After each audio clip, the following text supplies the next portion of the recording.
But when there hasn't been a big war for too long a period of time, then we usually have prosperity and a certain satiation of needs.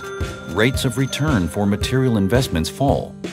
With lower rates of return, depositors are more likely to keep their money in the bank. And now, in addition, the effects of compound interest for savings grows exponentially. Saving assets grow ever more quickly. And now, to help prevent a gap in demand, new debts have to be arranged so that the money of the savers can be loaned out again. Now, the state itself goes into debt with deficit spending to prevent an economic crisis.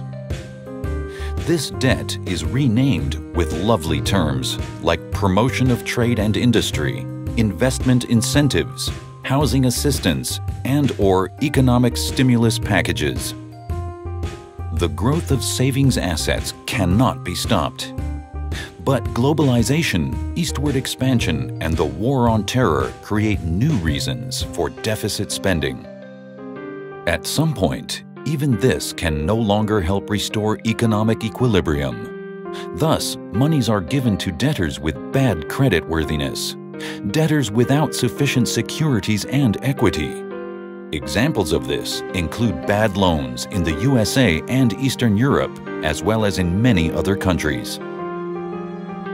These toxic assets and bad loans have collapsed. And now, game over? There are just 3 alternatives remaining. 1. The ever-increasing gap in demand can be plugged for a few months, or a maximum of a few years, with more extreme amounts of national debt until the state goes bankrupt. 2. War. 3. Introduce a free market economy to the financial markets. However, to accomplish this, the hoarding monopoly on money must be broken.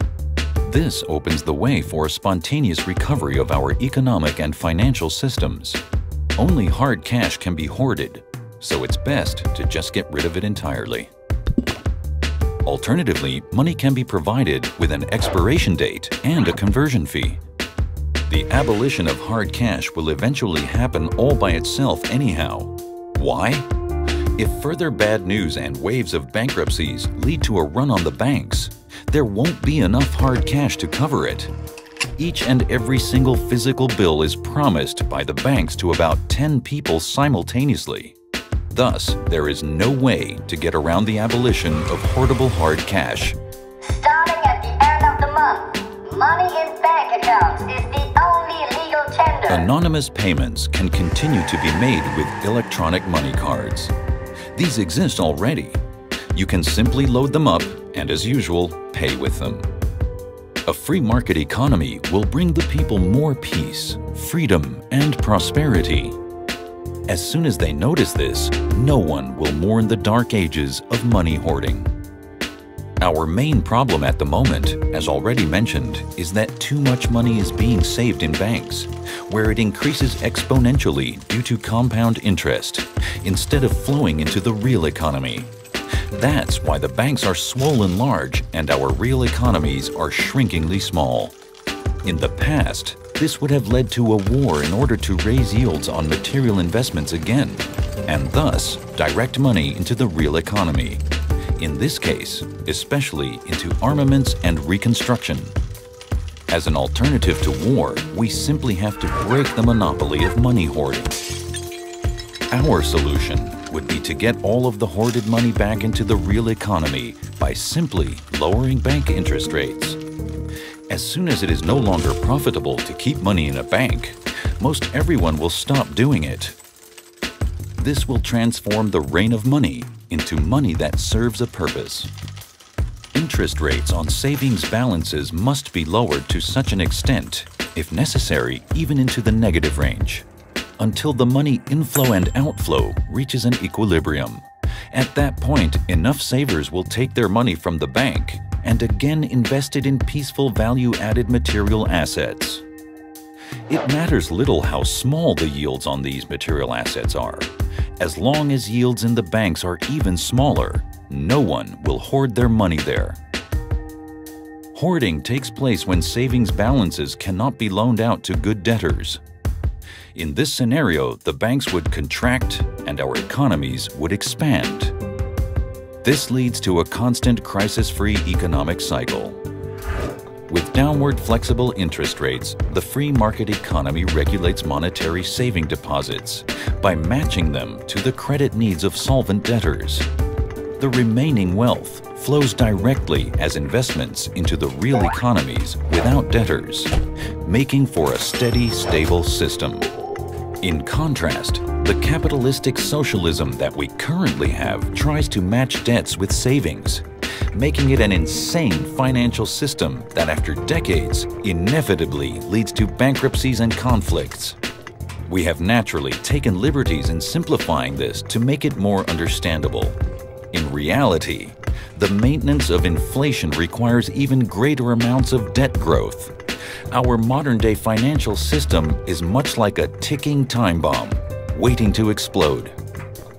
It wouldn't take much more than an announcement from the world's leaders about the non-hoardability of money. It would immediately break money's hoarding monopoly, introduce a real free market economy into the financial system, and simultaneously ward off the financial crisis, economic crisis, and the danger of uprisings. A further effect of the introduction of a free market into the financial system would be a more just distribution of national income to the benefit of those who actually produce goods and services. In today's capitalistic socialism, about 30 to 40% of all income is derived from interest and returns on equity. These are non-productive incomes. They flow to rich people who produce very little value-added output, do not have a greatly increased need for consumer goods, and thus save a lot. They simply park their money in a bank or only invest it to receive high yields in the real economy. This makes the rich increasingly richer. However, we must note that in the recent past, there has been a steep decline in the purchasing power of saved money due to national debts. Even regular savers are falling victim to increasing mismanagement during the death throes of capitalistic socialism. The only way to make money from money with an increase in purchasing power in this final phase of capitalistic socialism was with risky investments like hedge funds, outright speculation, and company takeovers. That this speculative bubble has now burst, however, was just the trigger, but not the cause of the current credit crisis. A free market economy functions the other way around. The value of money remains stable and/or increases. However, as soon as yields at banks sink, as we have recommended, yields in the real economy also sink because capital is no longer scarce. Competition forces capital to invest even with returns of just 3%. Even although we are currently confronted with returns of up to 15% on capital investments.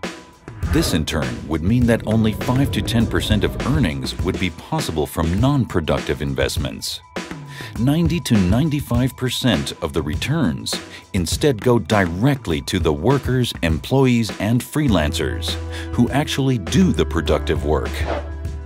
Everyone has a greater entitlement to the wealth produced, not just a few super rich. Work again becomes worthwhile. This is an important step, not least for the morale and motivation of a society. Producers have more income, more people find work. On the other hand, interest levels have already declined.